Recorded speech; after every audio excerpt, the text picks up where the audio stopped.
क्यों मधु और कैटअप की उत्पत्ति भगवान विष्णु के कान से हुई?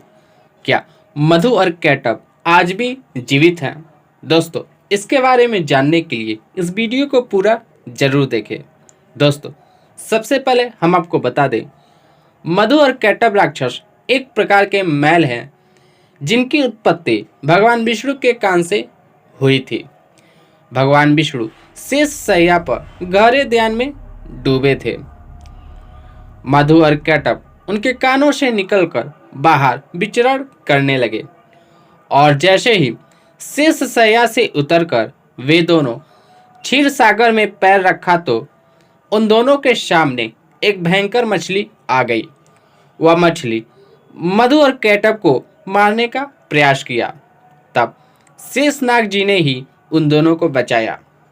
वे दोनों इतने डर गए कि दोबारा विष्णु जी के कानों में छिप गए।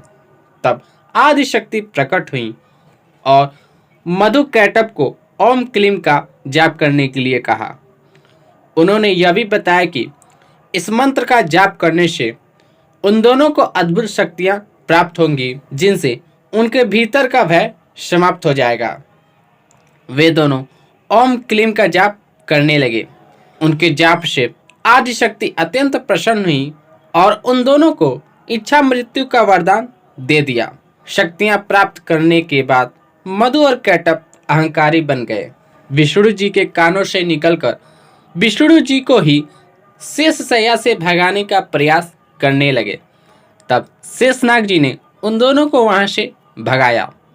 वे दोनों मधु और कैटअप ब्रह्मलोक पहुंचे।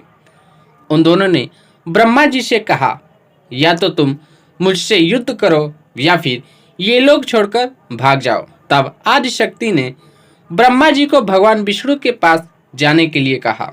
ब्रह्मा जी ने मधु और कैटअप से कहा वे युद्ध अवश्य करेंगे, परंतु उससे पहले वे किसी से परामर्श लेना चाहते हैं।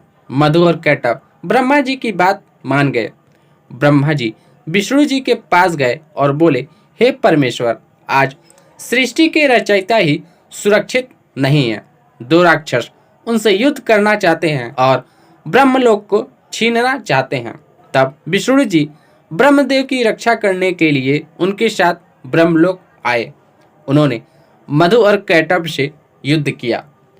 वे जितनी बार मधु और कैटअप को मारते वे दोनों दोबारा जीवित हो जाते।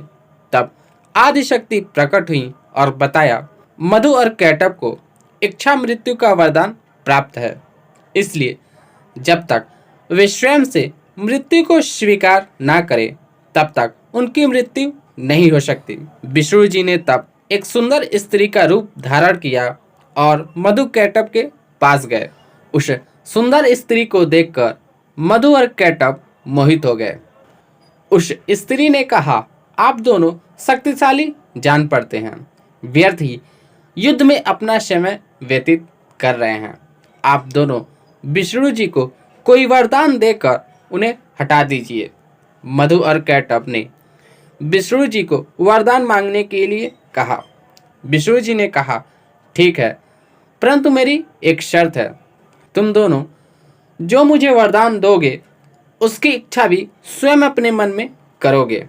वे दोनों राक्षस विष्णु जी के शर्त को मान गए। विष्णु जी ने तब कहा, हे शक्तिशाली वीरों, मैं एक ही वरदान मांगता हूँ कि तुम दोनों मेरे हाथों से मारे जाओ।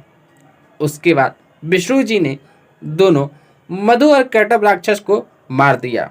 आगे विष्णु जी ने बताया, स्तुति से अहंकार का और निंदा से घृणा का जन्म होता है। मैं इन्हीं तत्वों से सृष्टि को बचाता हूँ।